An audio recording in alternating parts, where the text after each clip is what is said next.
At some point, everyone asks themselves how different their life would be if they had been given a second chance. It could come in any form you like. You could have been one number off of winning the lottery.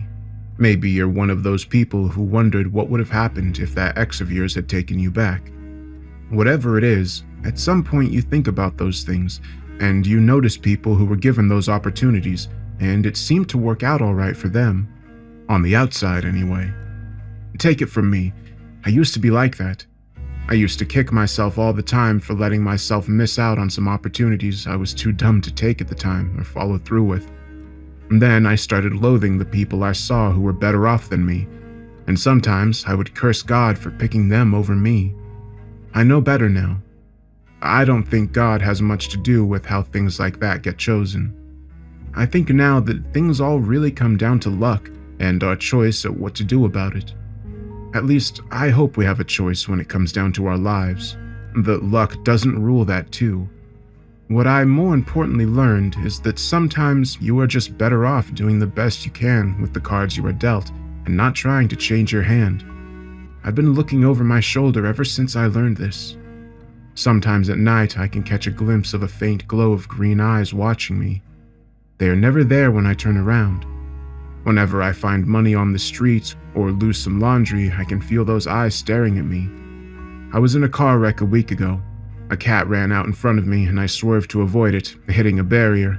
As I got out, I could swear this chilling giggling came over the radio. The sound was all too familiar to me now. I know it is waiting for me. It's waiting for one more shot at me, toying with me as time passes. It toys with you too, with everyone. It all started one night at a local casino. What was that count again? I thought to myself as I stared down at the table. Was it up 2 or was it 3? I doubled down on the last hand, and I was so thrilled to win it, I didn't see the last 2 cards the guy to the left of me was dealt. The dealer was showing a 3, so my best bet was to play it safe with my 12 and stand.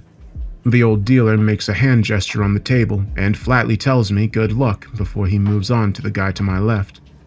I only recently learned to count cards, but I had never actually done it at a casino before. It's easy to do at home on your coffee table, quietly saying the numbers aloud, but when you're actually there, if you're too obvious about what you're doing, it's an express ticket to meeting the pavement outside. I'm here again tonight. The last time I came in, I won some decent money. Not really enough money to do anything meaningful with, but enough to make me want to come back. This time I came prepared with the counting system I learned watching YouTube videos and gleaning what I could from various internet sites. This system is supposed to improve my odds at winning in the long run, but I guess that's why they call them odds and not surety. For a moment, I look up and stare at the other gamblers on the floor. There are some people around the roulette table, the usual old women parked at their nickel and penny slots, and the other blackjack players. I look in the direction of the high roller area and see men and women in nice suits and dresses throwing money around like it was a game of Monopoly. This resentment builds up in my gut, so I look away. I was really just pissed at myself. There was a time when I could have been like that. If I hadn't dropped out of law school the previous year, I could have stuck it out. I could have done something meaningful. I guess I still can. I'm still fairly young. The issue with that was that I had a dead-end job at the moment. My father used to help me out financially when I was in school. He was a high-end divorce lawyer for people unlucky enough to fall in love with the wrong person. Needless to say, he did very well. We had a huge fight when I told him I dropped out of school. My mother had died in a car accident when I was 13, so I didn't have her to turn to. He said I gave up too easily. I won't admit it to him, but he was right. I guess I don't really hate those rich people over in the high roller corner of the room. I'm just angry with myself that I couldn't cut it to make it like they did. I hate myself for giving up and blowing what I had away. I saw gambling as an easy fix for how I felt, and maybe, just maybe, I could eventually get good enough to turn it around just enough to go back to school and try again. I glanced back at the cards to my left slightly and changed the count accordingly. Statistically, at this point, the dealer should bust. The old man throws the other player a card, then goes back to his own hand. He flips over his down card to show a 7. There's a voice in my head that says, "Are you kidding me?" He hits and gets a queen of spades. 20. Sorry about that, son. The old dealer says in that flat, rehearsed voice. It's all right. Not like I was going to break even or anything. I tried to be cool about it. Tough break, goes the voice in my head. Tough break. I hear someone say behind me, almost in unison with the thought I had. I turn my head to the side as this small sinking feeling hits my lungs. It was the kind of jarring feeling you get at weird coincidences like that. To my right was a blonde woman who looked to be in her early 30s, wearing a dark, expensive-looking dealer's uniform. A moment ago, the seat on my right was empty. She was looking at me with these green eyes. It was a strange look she was giving me, almost like she was noticing something nobody else could see. Sometimes you hear people use the term piercing gaze. That didn't even begin to describe the vibe I was getting from her. Then she smiles at me, slowly, revealing every white tooth at her own pace. The lips hover over her canine slightly, and for a moment, I almost expect to see a pair of vampire fangs. I'm not that pretty. I turn my head back to the table. I must have looked stupid staring back at her like that. Normally, I would have blushed staring at a woman like that, but for some reason, I wasn't getting the blood to my face fast enough. Instead, there was still this draining feeling. Sorry, I didn't see you sit down was all. I tried to brush it off. I forgive you. For now. Out of the corner of my eye, I see her smile, that vampire smile again. The dealer interrupts her and asks how many chips she's going to buy. She tells him $5 worth. Ma'am, it's a $5 table. Are you sure you don't want any more? $5 will be just fine. The cards get dealt again, and I see I have a 15 total for this hand. I realize I had completely forgotten the running count I was keeping. The moment that thought crossed my mind, the woman turns her head to me and says, It all comes down to luck anyway. I'm not sure anyone else at the table heard that. I might have thought she was with the casino, catching card counters, but she was playing like all the other people here. Still, she had my attention as we played. I have never said this about anyone else I have ever met, but she was eerily fascinating to watch. She was pretty, of course, but not the kind of pretty you would see on TV or in fashion magazines. More real-to-life features. She wasn't thin, not by today's standards anyway, but I wouldn't call her fat either. She wasn't tan at all, but not really pale either. What drew my attention the most was how she played. It was like watching a child playing a game of Go Fish. She was just kind of doing things. Hitting, standing, doubling down, not really looking like she was considering anything. I would have thought she was just another dumb blonde girl, except she was winning every hand. At first, I blew it off as dumb luck. Then, after about 5 hands, I started getting angry. I was playing to basic strategy, modifying my bets and my play as I thought the count was going, and I was slowly losing. In contrast, this woman sitting next to me, seemingly without a care in the world, never losing her smile, was making ridiculous plays and having them pay off. By the 10th hand, I was just awestruck. The woman had a hard 19 for a hand, and she picked up her chips and places her bet and says, Double down. The dealer was staring at her incredulously, as was I, and asked her if she was sure. She only giggled at him and nodded her head. She had this look on her face that almost made me think she was drunk, but she didn't have a drink, didn't even smell of booze. The dealer sighed a bit as he took the next card out and placed it next to her hand. There was only one card that would help her, and there it was, a 2. The guy to my left roars with disbelief and the dealer laughs. I just keep staring, not even caring about my losing streak. She didn't seem surprised or happy, just this look of drunken contentment. Calmly, she picks up a 5 chip and pushes the rest to the table and stands up. The dealer asks her what she's doing with her chips, and the only thing she says is, Easy come, easy go. She turns to me. Hungry? I was just about to go over to the diner if you're interested. I was dumbstruck at the sudden offer. The only thing I managed to say was, sure. I didn't even really think about it. As I was cashing out what little I had left, I had a short conversation with myself. Maybe she was an elite player who got kicks out of impressing new players. She did catch me counting cards, didn't she? Maybe she worked for the casino. Her outfit does resemble a uniform, but I'd never seen any like it before. Black with gold trim and silver buttons. I caught up with her as she entered the diner adjacent from the casino floor. She placed a small handbag on the table and motioned for me to sit at the chair opposite her. It was a nice-looking place. It was a hotel diner and casino. Not like Vegas or anything, but definitely cared about. Well-furnished and well-kept. A waitress came over and asked us what we would like to drink. I checked my lightened pockets and asked for water. The woman only said, "No, thank you." "Normally, I'm the one who has to ask somebody out." I joked. She only stared at me with those green eyes of hers as we sat down, her smile no longer present. She reached over the table, offering me a handshake. I clasped her hand, noticing an expensive-looking ring she was wearing. "I'm Jake, and you are Mrs. Miss. Sorry, I thought you were married." She looked down at her ring. Well, in a way, I am. I'm married to my job. She let go of my hand. "What is your job?" As soon as I say this, I can hear the beeping and whirling noises of a slot machine hitting a jackpot. At the sound of the slot machine, the woman's eyes slowly close, and she gave a contentious smile as the intoxicated look returned to her face. "Miss, are you okay?" I'm wonderful. She giggles a bit as her eyes open again. I admit this woman made me feel a bit uneasy, but I was too drawn in by everything I had seen to just walk away now. "Do you work here at the casino?" Today I am. Why don't you ask me what you really want to ask me? "What do you mean?" At the card table. You want to know how I did what I did. "How did you do that?"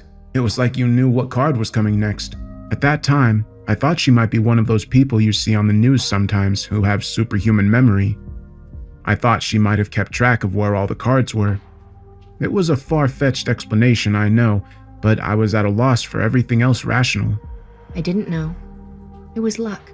Luck. She must be playing with me. So why did you win all that money if you weren't going to keep it? I didn't win anything. I just moved it around a bit is all. It was fun. Moved it? Do you keep everything you have ever gotten? Every dollar you earn at your job?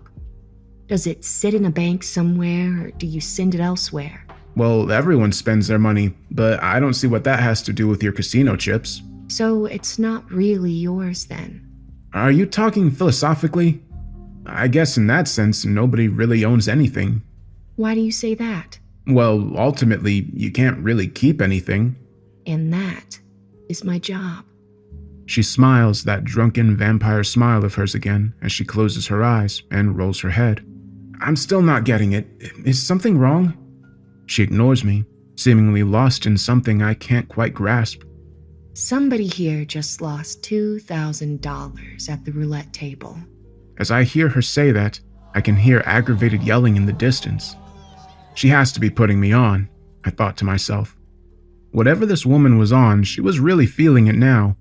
It was like waves of euphoria were washing over her as her body quaked slightly. Her giggling turned to laughter. I felt uncomfortable, like people were starting to stare at us. Her laughing died down a bit as she tilted her head back down towards her lap. She still had that smile on her face while she slowly brought her head back in my direction. Those green eyes opened as her tongue came out and licked her lips. If this were any other woman, I would have thought I was being hit on. This woman, however, made me feel like I was a deer staring a wolf in the face. A sudden instinct kicked in somewhere inside me to run. I wanted to be as far away from this woman as possible. I think the only thing that kept me from doing that right then was the fact we were in a public place. I would look stupid running away from a pretty girl in front of everyone. I always thought there was some irony about mankind being at the top of the food chain for our intellect, and yet so stupid to be able to ignore those kinds of voices. So tell me, what is it that you would want if you could have anything? She came to instantly and stared at me with that gaze. I didn't like it. I wanted to look away from her eyes, but I found that I couldn't. This feeling entered my throat and worked its way down into my chest. At once, I found myself talking without meaning to. I told her about how I dropped out of college last year. I was going to law school to become an attorney like my dad, I dropped out because it got too hard and I just gave up. I saw it as years of my life spent on something that may or may not work out. My dad was helping with the tuition, and when I gave up, he cut off financial support completely. I told her all of this, every personal detail I wouldn't tell anyone. I told her about how bad I felt letting my dad down, about how he tried to raise me on his own after my mother died. I guess if I could have anything, it would be the money to go back to school. So what you want is a second chance. You could say that, I admitted. My control returned and found I was breathing a bit heavier than normal. I didn't want to sit here with this woman anymore. I tried to tell her I had a movie date with my girlfriend, and I started to get up from the chair. What I heard next made me sit back down. You don't have a girlfriend, Mr. Reynolds. I never told her my last name. She was right, though. I didn't have a girlfriend. How did you... I'm going to make you an offer, Mr. Reynolds. I can give you that second chance you want. What do you mean? I hate to admit it, but I was curious. All you have to do is play your favorite card game again. She says this as she reaches into her handbag and pulls out an odd-looking single deck of cards, the backs of which had a black and gold pattern to match her uniform. The game is blackjack. Rules are the same, except you cannot surrender hands. And you play to 10 hands before you cash out. It will be a game you won't be able to walk away from once we begin. I don't even have money to bet with. It's all right. You have 10 chips to start out with. She pulls a handful of solid black poker chips from her handbag and pushes them towards me. All you have to do is come out ahead at the end of 10 hands. And I make sure you get your second chance. What happens if I don't come out ahead? I didn't fully believe what I was hearing, but I just couldn't pull myself away. You will never be able to get another chance again. At anything. She says this as I touch the chips pushed over to me. They were smooth, cold to the touch, and lackluster. As soon as I touch them, the woman smiles again. It has begun. What? I didn't say I wanted to play. You touch the chips. At the tables, they make you touch chips that aren't originally yours before you use them. You touch them. You play. I noticed my throat was dry, and I looked around for the waitress. I hadn't gotten my water yet, and that's when I noticed the waitress was gone. In fact, the only ones in the diner were myself and this woman. I can no longer hear the music playing either. The air in here had suddenly gone still. I couldn't even hear the noises of the casino coming in from outside. Where is everyone? I was definitely on edge, looking around the room for anyone. The hairs on the back of my neck were standing up as goosebumps appeared on my arms. I stand up and start calling for the waitress. Waitress, you and I are right here. She giggles at me as if I asked a silly question. Sit down, Mr. Reynolds. We have a game to play. I step outside the diner and back into the casino floor. Nobody was there. Not a single person. No security guard checking IDs at the front. No dealers, no gamblers. There weren't even any old women putting pennies in slot machines. Some movement caught my attention out of the corner of my eye, but it was only the roulette wheel still spinning, slowing down as the marble clacked into a slot. As I stared around, a bead of sweat rolls down my cheek. Mr. Reynolds. I spin around to see the woman at one of the blackjack tables, standing at the dealer spot, the black and gold deck in a dispenser. I never saw her get up from the diner or heard her move. She points at a solitary stool at the opposite end of the table. Sit down. She orders me. I start walking hurriedly to the front doors. I half expected her to start chasing me. I even took glancing looks behind me. She was still standing at the card table, smiling at me as I made my way away from her. I start speed walking past rows of slot machines. The machines are dead and lifeless. Then I see her again, the smiling figure between rows of machines, moving in step with me, but always standing there. I can't see her move, but she is right there keeping pace beside me. I go off into a full sprint. I'm zigzagging through the maze of machines. I start to hear the whirling sounds as one of the slot machines kicks on as their reels spin madly. Some spew coins onto the floor like waterfalls as I pass. I turn the corner, trying anything to shake her. My feet catch a pile of coins on the floor and I fall. As soon as I hit the floor, I spin to my back and look up. Nothing is there. Nothing but the machines kicking on and off. This sensation touches my right ear and brushes my hair. I spin painfully hard on my tailbone to see her standing over me. This thing resembled her. The outstretched hand was elongated, and her fingernails took on a sinister sharpness.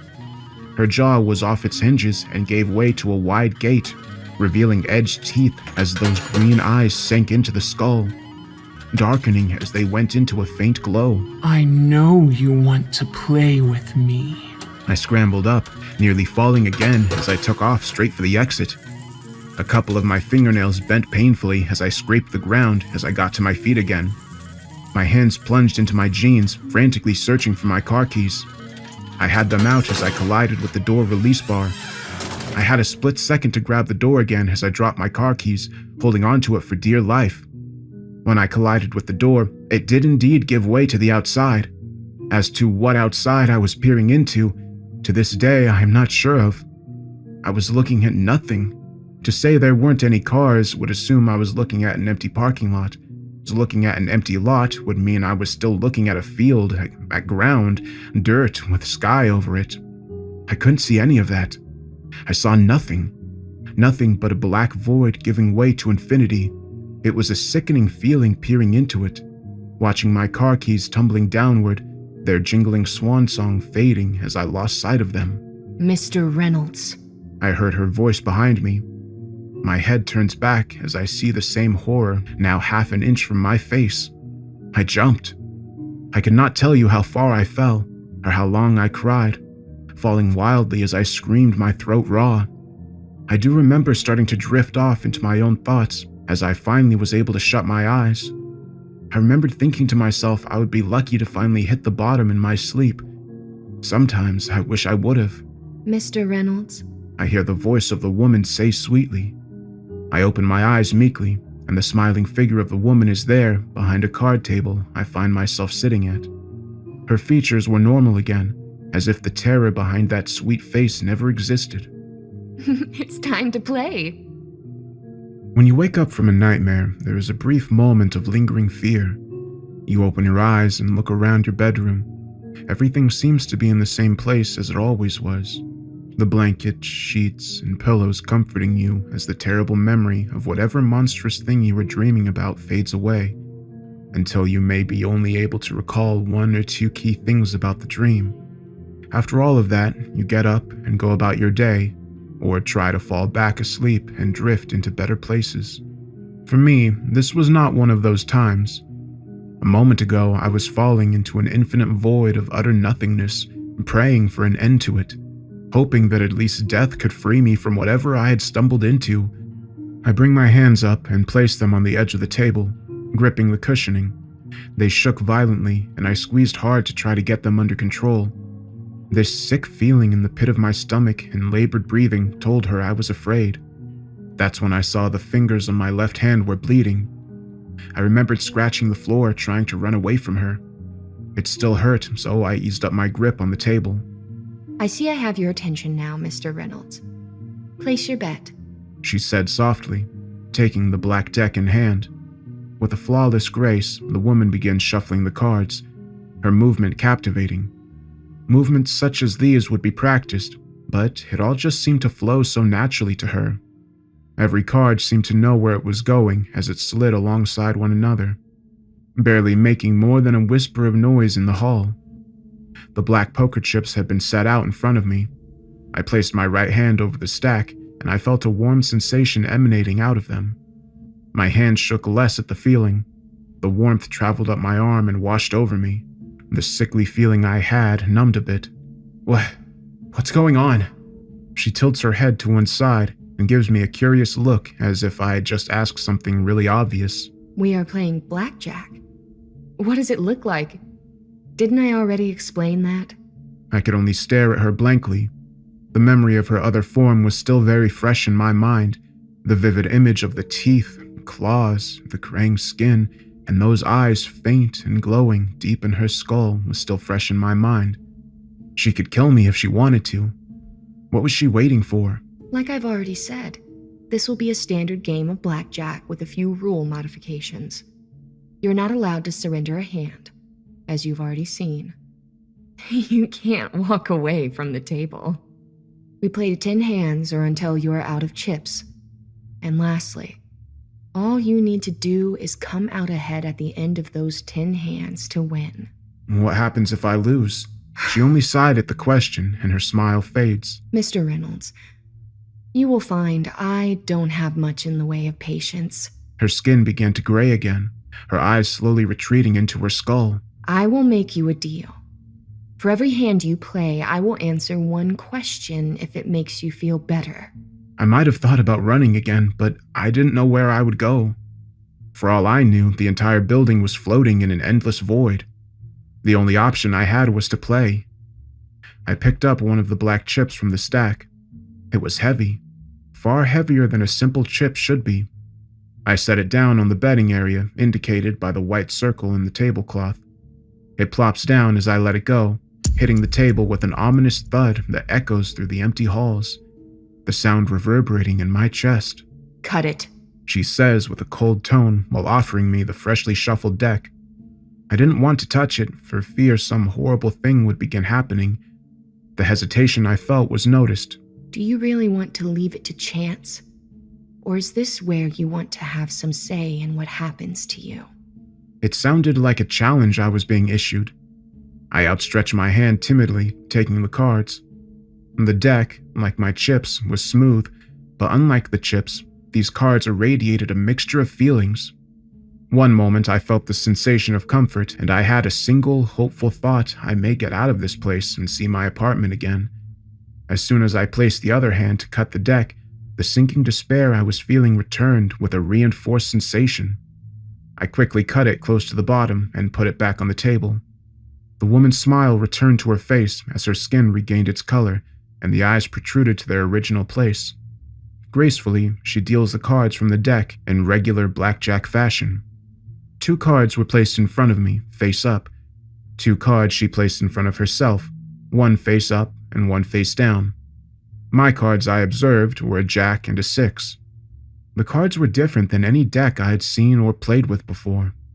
The symbols and numbers appeared to have a grainy texture to them, the colors vibrant. The 6 card had Roman numerals in the corners instead of a regular 6 to represent the value. The jack was displayed on the card in a medieval art style. His facial expression was stoic, cold, and disinterested, with a hand on the hilt of a sheath knife. The art style was an old one, but the cards appeared in excellent condition. The card in front of the woman revealed a 3. When I saw that the game we were playing had only one deck, I started to feel a bit better. It would be easy to keep track of which cards were being played. Like a distant memory, the things I learned about strategy and counting practice I had done came back from a faraway place in my brain. It was in my favor to stand this hand and hope she would bust. Stand. She flips her face-down card to show a 7. She draws another card from the deck and reveals a 5. I noticed her look of drunken contentment returning to her face, the same look she had playing next to me when I first saw her. Drawing another card from the deck, she calmly places it down to show another 3. I had stood on a 16. Her hand gave her an 18.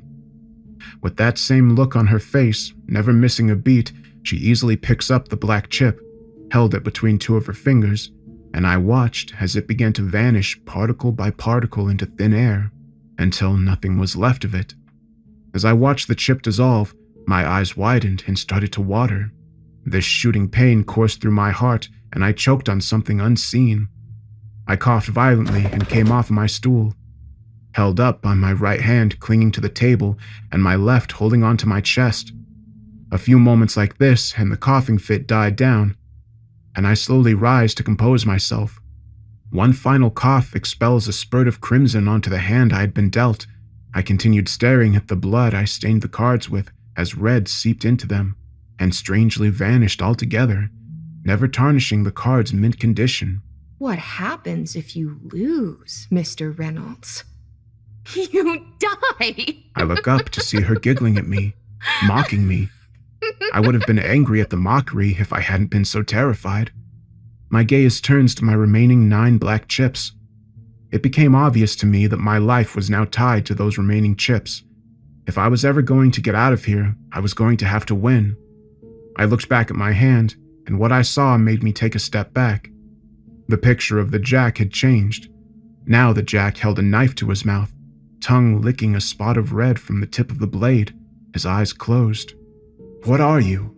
I say after trying to swallow the remaining blood traces in my mouth. One hand. One question, Mr. Reynolds. She says sweetly while tapping the betting circle. We have at least 9 more hands to go. She wipes the table of the cards previously played and collects them in a pile she places to her right. I regain my breath and pick up another of my chips. It was a bit heavier this time than I remember, but only just. Were the chips actually gaining weight, or had I gotten weaker after losing the first one? The woman sees me looking at the chip in my hand, and she gives me this look like she seems to know what I was thinking. Thinking of changing the question you want to ask me? I don't respond, but only put the chip down in the betting ring in a defiant manner, the deep thud of it echoing once more through the building. She laughs at my facial expression. Whatever helps you cope with this, Mr. Reynolds. The cards get dealt again with that same graceful style and drunken expression on her face. I almost smiled myself as I saw that my cards this hand were a 5 and a 6, the woman's a 7. Not many 10 cards or aces had been played yet, so that told me I had a good chance of getting one. "Double down," I tell her as I move another chip to the betting pile. As I placed it down with another deep thud, the muscles in my arm relaxed in relief. These chips were definitely getting heavier. My decision seemed to excite her. She giggles at seeing the increased bet. At once she draws another card and places it next to the hand, showing another 3. My heart skips a beat. She taps the table and says, Good luck. It was either sympathy or mockery. I didn't care anymore. I only wanted to see her cards. It was the only thing that mattered anymore. Flipping the down card to be yet another 3, it made her total to be 10. Almost knowing what the total would be, she draws another card, not missing a beat. The next card was a queen. The image displayed had the queen with her head on top of her interlocked hands, elbows on a surface. The queen's facial expression, again, apathetic as the jack was. Sorry, darling. The woman coos, collecting the cards and adding them to the discard pile. Leaning down till her upper half is parallel to the table, she blows gently from her lips to the chips on the betting ring. As the air billows over them, they disintegrate just as the last one had.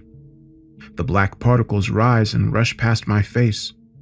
I was in mid-breath as they flowed over me. Some of it flew in my throat, and again I choked. I clenched my throat and tried to cough. I couldn't get the air through my lungs to clear it. I could feel my face go red, and I shut my eyes in pain as I felt a blood vessel pop. I slammed down on the floor, dizzy, and suddenly my throat clears. I gasp like the air itself was life. As soon as I feel decent enough, I try standing. My legs nearly buckle again and give way as I scrape my head on the edge of the table. Something wafts downward as I pull my head back away from the table. It was a tuft of hair. My hair. What am I, Mr. Reynolds? She says flatly as I tip my head up towards her. I am not entirely sure of myself. I just exist. I have for quite some time. I have a job to perform in this universe, and that job is ensure the wheels of the machine you call life keep turning. I am the driving force behind what you could say is chance or luck. I gave her a weak, puzzled look. There was no way to be sure I had just heard her correctly. Are you telling me you're God? She begins laughing hysterically at me. Oh my, no. I didn't create anything. I don't have a divine plan. I simply exist to move things around, keep things happening, moving forward. I don't profess to really understand it myself.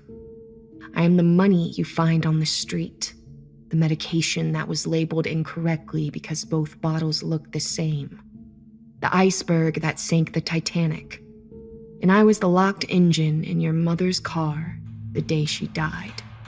There was a silence as she finished that sentence. I didn't want to believe what I was hearing. I didn't want to believe anything that was happening to me. "You killed her?" I finally said in a hushed, cracked voice. I did not exactly kill her. It is a more accurate thing to say that I facilitated her death. Chance, luck, fortune. These things come into play every day. It comes at everyone constantly, changing seemingly without whim. I am the harbinger of fortune. Your mother's fortune just turned sour that day. I still remember the rush it gave me, the ecstasy of her life force ending, filling me up. Your life forever changed by bad luck. I could only stare at her, my mind blank. I felt a slip of sanity, as though this woman, this thing in front of me, was responsible for the shaping of all of history, of my life. Jake, I don't intend for anything to happen to anyone. I am simply compelled to be where I am at any given moment. I have an innate need to change the flow of occurrences one way or the other. There is no rhyme or reason to what it is I do. I simply must. Invoking chance fills me with a feeling greater than anything you could imagine. It is an eternal addiction I cannot switch off even if I wanted to. I do what I do simply because that is how things are for me. I do not have a choice. When she says this, I could almost swear I felt a note of sadness to it. Did she pity herself? It was a thought I couldn't begin to understand. Am I losing my mind? Am I losing my mind and my life bit by bit as she feels sorry for herself? Why me? Why are you doing this to me? I think I thoroughly answered your last question. Time to live up to your end of the bargain and play another hand. Her smile comes back. No. I say, it was the only thing I could think of. The one little bit of power I had over her. She needed me to make a call, or she couldn't deal. If I die here, I wanted to know why. Look at you, pretending to be brave. I know for a fact this is not the kind of man you are, Mr. Reynolds. The Mr. Reynolds I know would rather let the world decide what to do with him, rather than take a stand. You don't know a damn thing about me. I raised my voice. She was right, though. I wasn't brave. But maybe I didn't care anymore. After everything I had seen, the fall, that monstrous self of hers, feeling my own life slip away piece by piece as I lost hands in a game of blackjack. You dropped out of school because it required more effort than you were willing to put forth. At your senior prom, you didn't show up because you couldn't get a date. The reason you were dateless was that you didn't want to risk rejection in asking a girl out. None of them asked you out. In elementary school, you always got pushed to the back of the lunch line by a bully. You thought risking getting the smaller piece of dessert cake was worth not pushing back or getting a teacher. I know exactly who you are. Her voice became booming and terrible as she talked. I even heard the building support beams move and crack as the lighting dimmed. Then I saw something as I hurriedly looked around the hall. A black spot at the very top of the white marble-colored ceiling. Bits of the surrounding structure flying upward through the hole. Little by little, the spot grew bigger. The woman saw me staring at the unnerving sight. Only her laughter broke my gaze. I can't make you finish what we've started, but I can give you incentive. She smiled almost politely. I quickly pick up another chip. I almost need both hands this time to move it. The blood is pounding in my ears so hard that I don't hear the thud this time. The cards go out once more. I see I have been given a 3 and a 5. The woman's down-face card was an 8. I stare at the 3 hard. I may not have been in the best state of mind, but I could swear I had already seen 4 3s played. I looked up at the woman, and she only nods at me, confirming what I was thinking. By now, I shouldn't have expected anything. For all I knew, this deck changed at a moment's notice every hand we played. It meant most of my strategy was meaningless. I mean, the game could even be rigged for all I knew. Maybe, just maybe it all came down to luck. If that was how we were playing, then I did not see how anything I did really mattered. I felt dead already. To this day, I couldn't tell you what possessed me to do this, but I lifted another chip over the betting area, not caring about how heavy it was to move. Double down. Now we're really playing. She swiftly deals me a card. I take in a breath. I didn't even know I stopped breathing as I see the ace displayed on the card. The woman looks at it too. I can't be sure if there was the smallest moment of pause from her. Then, still smiling, still with that expression of intoxication, she flips her face-down card to reveal a king. You finally won a hand. She says as she gives me a soft golf-style clap of her hands.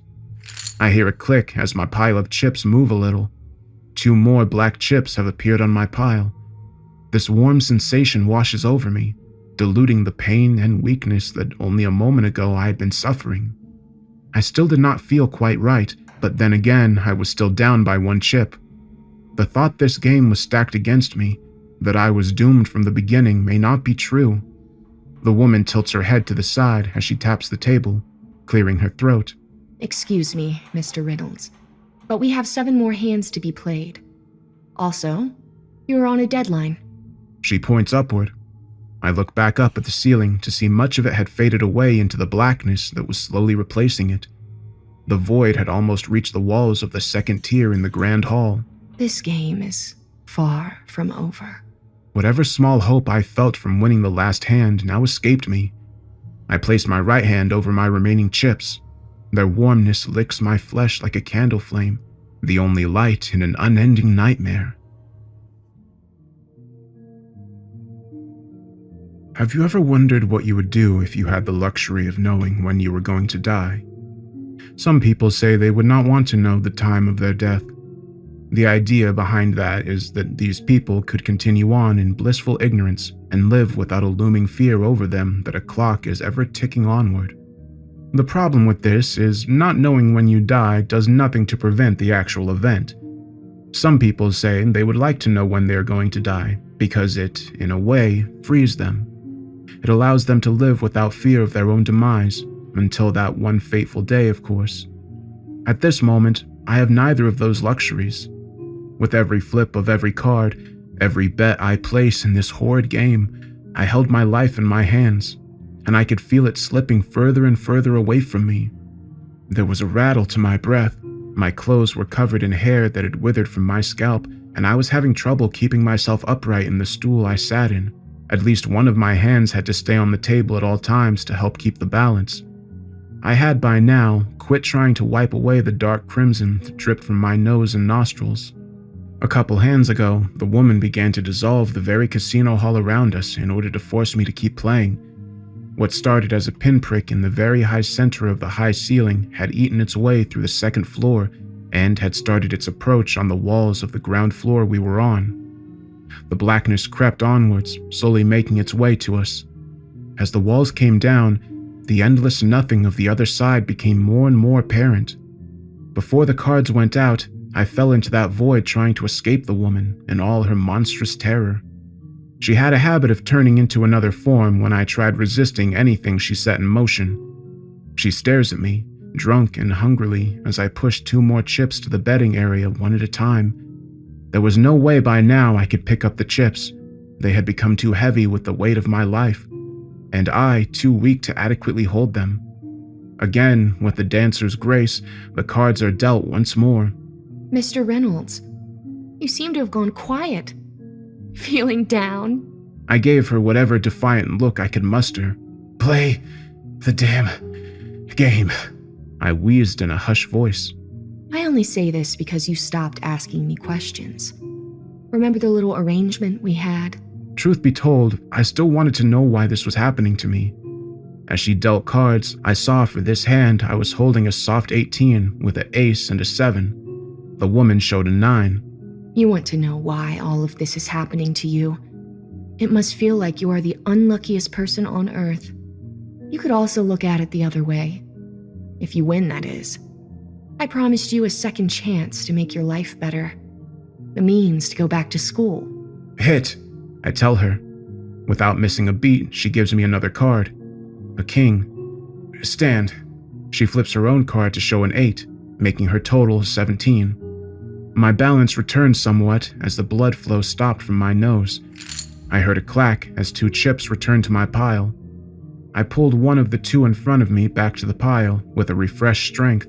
Seems you've gotten the hang of this rather quickly. Good for you, Mr. Reynolds. It is not surprising, though. You have been doing this your whole life. What do you mean? I say, finding it a bit easier to speak. You've spent the majority of your short time on this mud ball of a planet allowing your life to be lived for you. Every time you gave up your right to control an aspect of your life, be it school, standing up for yourself, or making your own decisions about what you want to do with your life, you gave control to chance. You gave your life to me. I never wanted any of that. I see the walls have now been eaten away completely by the encroaching dark. Deal the hand. My, aren't we touchy now?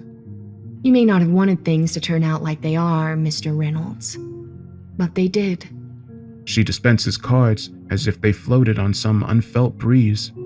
A 6 and a 7 land in front of me. Her face-up card was a 10. I know why you choose to give up the direction of your life to fortune. It was easier, Mr. Reynolds, and you were so afraid. I do not understand fear, Mr. Reynolds, as it is something I cannot feel. A few moments ago, you were squirming like a worm under the hot sun. Even as you are behind in this game now, you seem more focused. Is it because you have accepted what has become of you? Or do you finally understand the importance of choosing to actually be involved in your own life? Play the hand and I will answer your question. Hit me. I almost smile at her, but there was too much at stake for me to feel that bold. She throws me a card, quickly and flatly, absent of her graceful motion I had become accustomed to. It was a jack. I had busted. The chips dissolve as my head begins to pound and the red leak in my nose begins again. I had gotten too used to this by now to let it slow me down. I'm still afraid. I don't want to die. There isn't really a choice here for me anymore. I either die or I go on now. It's more of an acceptance. It is the same acceptance you have had since your mother died. That your life can be over in an instant. That was the day you lost the motivation to decide for yourself what to do with the time given to you. She then turned that familiar shade of gray as her voice came at me from all sides. In her sunken green eyes, I saw a loathing older than anything I had ever known or will ever know. I am eternal.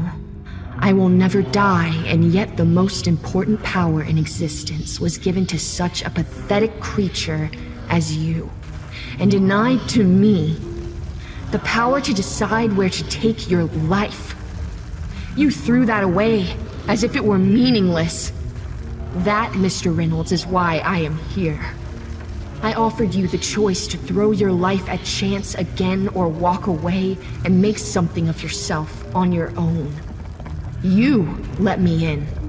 That is what your acceptance has given you. Only a small platform of the once large hall remained. It continued slowly fading away as I stared at the pile of chips that remained. In order to win, I needed to come out ahead with at least 11 chips. All in, I say, and at once the pile moves itself to the betting circle for one last time. It seemed as though time was slowing down to a crawl. I felt every pounding heartbeat and the very blood flow through my veins like tiny rivers, laced with what adrenaline I had left. I could hear the micro-fractures of the remaining floor beneath me crack and fall into the abyss around me. The woman mouthed something to me that I don't pay attention to. I couldn't even hear over the pumping blood flow from my ears. There was a strange vibration coming from the table that was in synchronization with my own heartbeat. Before the cards came out, I had a thought that it may have been the chips themselves, a reflection of my own life. Cards flow to the table once more. My card is sent out to me, a queen. Her face-down card is placed on the table. Suddenly, I feel myself begin to fall and I cling to the table. The floor around my stool had given away, and the void lay waiting beneath me, silent and patient. I think I scream as I just try to hang on, already weak from losing too many hands before. I don't even hear myself shout. The pounding is too loud. A third card is played, an ace. For one moment, I forget about the strain of keeping myself clung to a table that may have only moments itself before it too falls away. I stare at the ace as if it's the most beautiful thing in the world, and at that moment, it was. I look up at the woman, wanting to smile. The only thing that greeted me was her own smile, slightly sinister. She was pointing down at her own cards. I looked over to see she had just placed her own face-up card, an ace of her own. Even if I could hear her, I wouldn't need to be told what would happen if her down card was a 10. I closed my eyes in disbelief. I am pulled away from the table, my legs no longer having anything to kick and scrape against to stay up. When my eyes open, I find myself being held, hovering about the table, an elongated claw-like arm holding my midsection as another snakes its way back and forth across my neck, leaving small scratches even though the tip of the point was literally grazing my skin. Something wet caresses my left ear, and out of the corner of my vision, I see the monstrous gray face of the woman, mouth wide open. Turn it over, She whispers. I outstretch my right arm. Every muscle fiber is already like tight piano wire. It creaks with every inch I push it forward. As my own hand closed in on the down-face card, her claw took up position beneath my right ear. My fingertips touched the card, her own pressed in painfully to my skin, waiting for the call to tear my throat apart. I shut my eyes hard and cry out as the card is overturned. I hear a woman's voice call out to me, and I felt a hand on my shoulder. It was the waitress asking me if I was okay, standing over me with a concerned look. My head turns to the front. I was back in the diner. The walls were intact, and there were people around again. In fact, they were staring at me like I was a madman. I still felt something in my hand. A playing card, a 7, with a black back to it, feeling grainy in my hand, with Roman numerals on the front to signify the value. A breath forces its way through my throat and makes a sound similar to a cough. An ocean of relief welled up inside my core, and as it made its way to my head, the coughing increased with frequency and my eyes watered. It was like the memory of how to laugh had faded away and was slowly returning. The waitress took a couple of steps back and began quietly talking to another server. I didn't care how I must have seemed to the other people. I lost myself in tears as the coughing reformed itself into more recognizable laughter, one breath at a time. When I got myself under control again and wiped the hot tears from my face, I found the card in my hand was gone. I stumbled to my feet and sped away to the restroom. In the bathroom mirror, I saw that my hair had returned, my face unbloodied. There was a floating feeling in me, like anything that had ever troubled me was now far away. That feeling continued to stay with me as I left the casino, past the bouncers that were made aware of the scene I made at the diner. I laughed as they looked at me. They were 2 seconds away from getting a hold of me, but I strolled past them toward the doors. The night air was cool with a mild breeze. The stars above me were brilliant and wonderful to me. Everything was. Even the trash in the gutter of the parking lot. My free feeling dropped a bit when I got to my car to realize I did not have my keys. The vivid image of watching them tumble into the unknown returned to my mind. Things like losing my keys used to upset me like it would anyone. It didn't seem all that important to me anymore. I took out my cell phone and called my roommate to bring me a spare set I kept at our apartment. He seemed pissed at me when he showed up, but puzzled at how I was just sitting by my car, staring up at the night sky, still enjoying the air. I decided to surprise my father with a visit early the next morning to tell him how sorry I was, and that I planned to try to put myself through college to get it right this time. It was his day off, so I knew he would be at his house. I pulled in to see his truck parked in the driveway. That floating feeling, that renewed sense of my own life stayed with me even as I slept the night before and woke this morning. It stayed with me as I rang the doorbell and waited to see my dad. I didn't even care he wasn't coming to the door soon enough. I tried calling his phone. No answer. I go inside anyway. "Dad, you on the toilet or something?" I call out.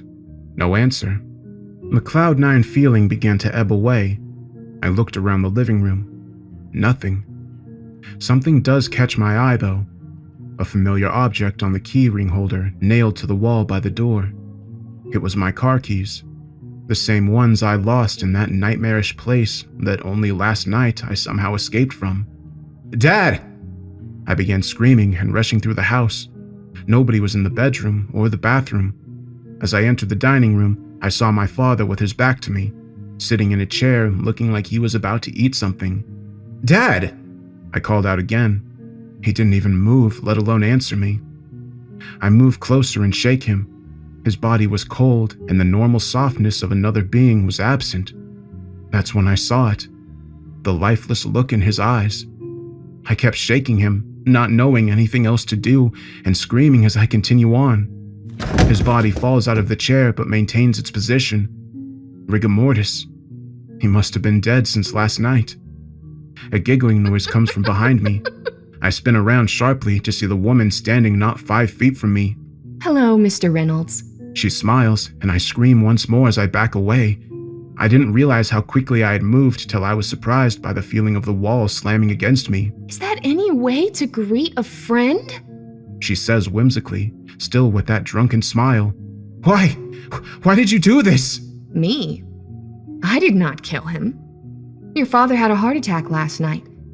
You see, as it turns out, your father's doctor failed to diagnose a genetic heart condition your father had. He went unmedicated for some time.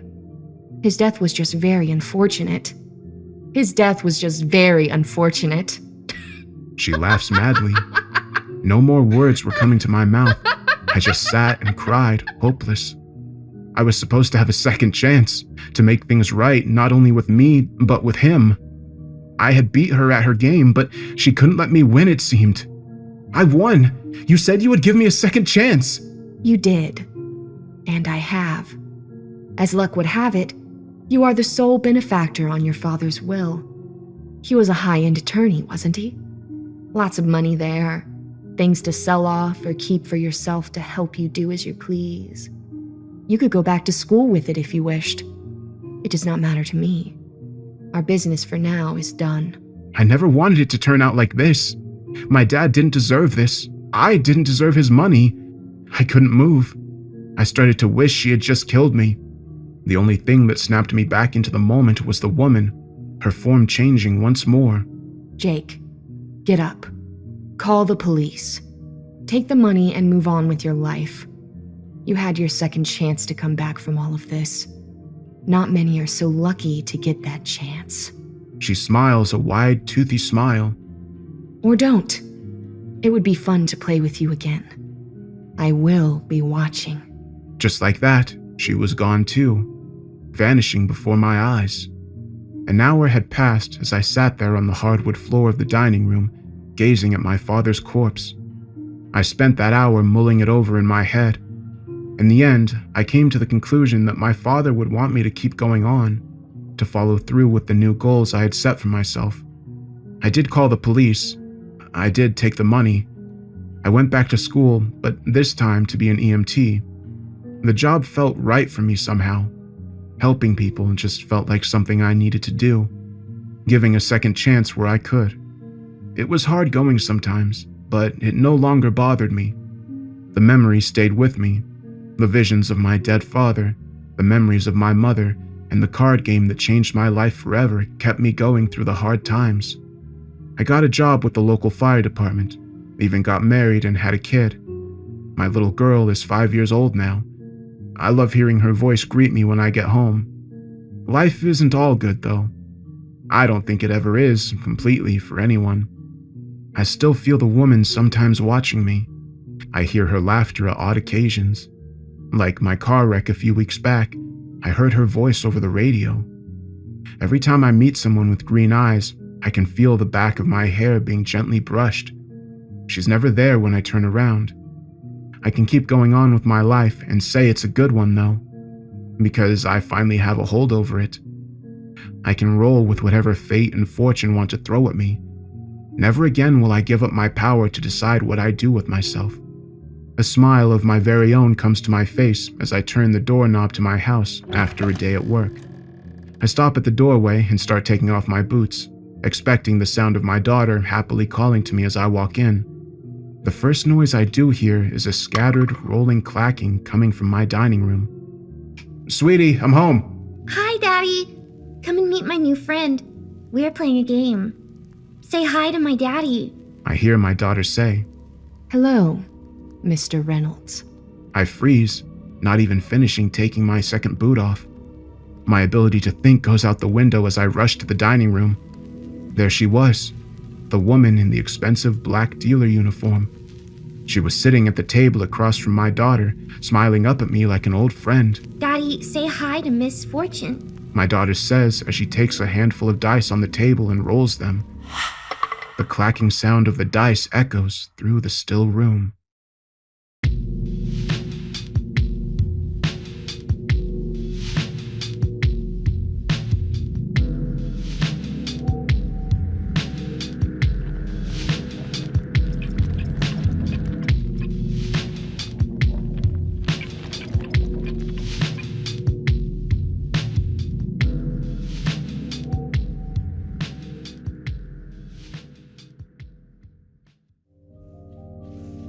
Hey everyone, I hope you enjoyed this story. This one reminded me of another one I did back around the time that I first started called I Met Someone Who Claimed to Be the Devil. Possibly just because of the way that the other character's written.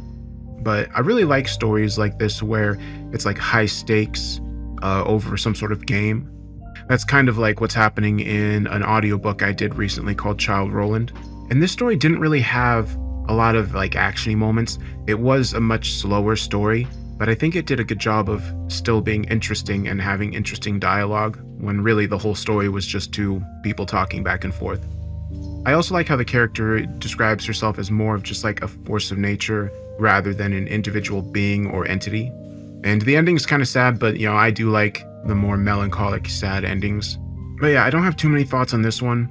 I hope you all have been enjoying the longer stories I've been doing. I finally got Portal in the Forest out and I'm working on the next part of Baraska, as well as a long story from TJ Lee.